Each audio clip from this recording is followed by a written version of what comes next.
हरे राम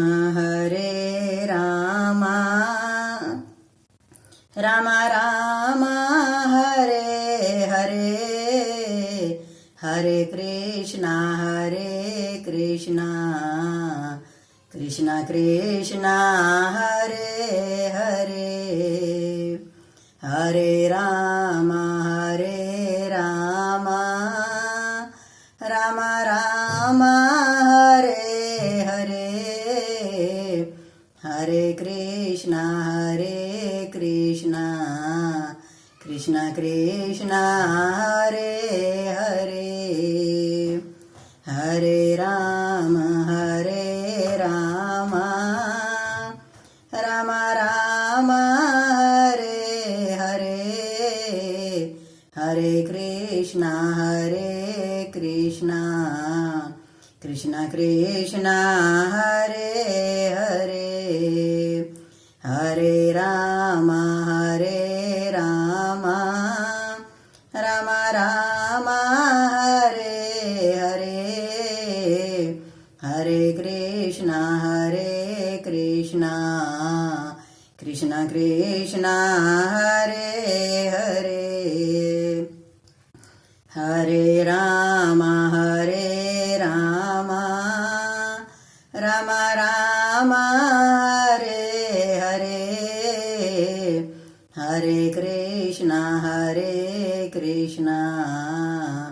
कृष्णा कृष्णा हरे हरे, हरे राम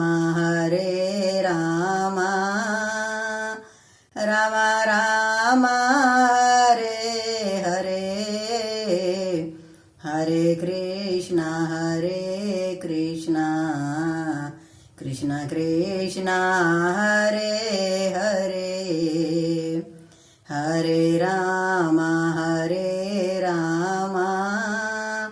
राम राम हरे हरे,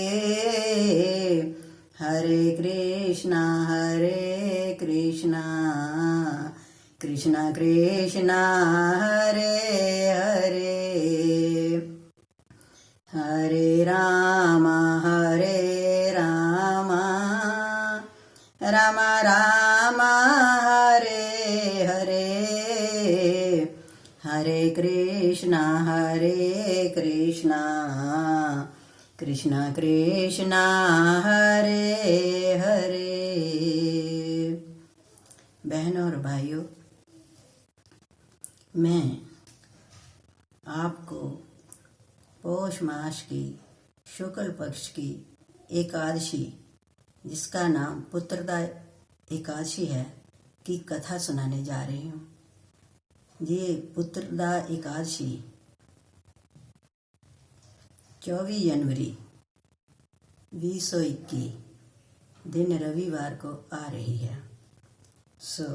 कथा इस प्रकार है।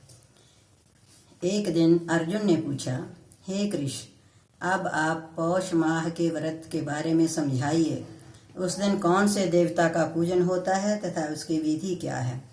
इस पर श्री कृष्ण बोले, हे राजन, पौष मास की शुक्ल पक्ष की एकादशी का नाम पुत्रदा है। इसका पूजन विधि से करना चाहिए। इस व्रत में नारायण भगवान की पूजा करनी चाहिए। संसार में पुत्रदा एकादशी व्रत के समान अन्य दूसरा व्रत नहीं है। इसके पुण्य से मनुष्य तपस्वी, विद्वान और धनवान होता है। इसकी एक कथा है, उसे सुनो। भद्रावती नगरी में सुकेतुमान के नाम का एक राजा राज्य करता था। वह निसंतान था। उसकी स्त्री का नाम शैव्या था। वह सदैव निपुत्री होने के कारण चिंतित रहती थी। उस पुत्रहीन राजा के पितर रो रो कर पिंड लेते थे कि इसके बाद हमें कौन पिंड देगा। इधर राजा को भी बंधु बांधव, मंत्री, मित्र, राज्य, हाथी, घोड़ा आदि से भी संतोष नहीं होता था। उसका एकमात्र कारण पुत्रहीन होना था। वह विचार करता था कि मेरे मरने पर मुझे कौन पिंड देगा। बिना पुत्र पितरों और देवताओं से उऋण नहीं हो सकते। जिस घर में पुत्र ना हो वहाँ सदैव अंधेरा ही रहता है। इस तरह राजा रात दिन इसी चिंता में लगा रहता। एक दिन राजा ने अपना शरीर त्याग देने की सोची, परंतु विचार करने लगा, आत्मघात करना महापाप है। राजा इस तरह मन में विचार करके एक दिन छिपकर वन को चल दिया। राजा घोड़े पर सवार होकर वन पक्षियों और वृक्षों को देखने लगा। उसको वन में देखा कि मृग, बाघ, सुअर, सिंह, बंदर, सर्प आदि भ्रमण कर रहे हैं। हाथी अपने बच्चों और हथनियों के बीच में घूम रहे हैं। उस वन में राजा ने देखा कि कहीं तो सियार कर्कश शब्द कर रहे थे और कहीं मोर ध्वनि कर रहे हैं। वन के दृश्यों को देखकर राजा को सोच विचार में दोपहर हो गई। अब राजा को भूख और प्यास लगने लगी। वह सोचने लगा कि मैंने अनेकों यज्ञ किए हैं और ब्राह्मणों को मधुर भोजन कराया है, परंतु फिर भी मुझे ये दुख क्यों मिल रहा है। राजा प्यास के कारण बहुत बेचैन होने लगा और पानी की तलाश में आगे बढ़ा। कुछ ही आगे जाने पर उसे एक सरोवर मिला। उस सरोवर में कमल खिल रहे थे। उस सरोवर में सारस, हंस, मगरमच्छ आदि जल क्रीड़ा कर रहे थे। उस सरोवर के चारों तरफ मुनियों के आश्रम बने थे। उस समय राजा के दाहिने अंग फड़कने लगे।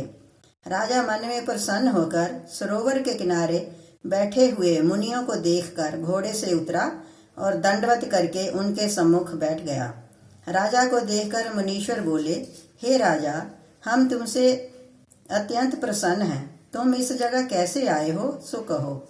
इस पर राजा ने उनसे पूछा, हे मुनीश्वरों, आप कौन हैं और किस लिए यहाँ पधारे हैं। तो मुनि बोले, हे राजन, आज पुत्र की इच्छा करने वाले को उत्तम संतान देने वाली पुत्रदा एकादशी है। हम लोग विश्व देव हैं और इस सरोवर पर स्नान करने आए हैं। इस पर राजा बोला, हे मुनीश्वर, मेरे भी कोई पुत्र नहीं है। यदि आप मुझ पर प्रसन्न हो तो एक पुत्र का वरदान दीजिए। मुनि बोले, हे राजन, आज पुत्रदा एकादशी है और इसका व्रत करें। भगवान की कृपा से आपके अवश्य ही पुत्र होगा। मुनि के वचनों के अनुसार राजा ने उस दिन पारायण किया और मुनियों को प्रणाम करके अपने महल को वापस आया। रात्रि में रानी ने गर्भ को धारण किया और 9 माह के पश्चात उसके उत्तम पुत्र रतन पैदा हुआ। वह राजकुमार बड़ा होने पर अत्यंत वीर, धनवान, यशस्वी और प्रजापालक हुआ। श्री कृष्ण भगवान बोले, राजन, पुत्र की प्राप्ति के लिए पुत्रदा एकादशी का व्रत करना चाहिए।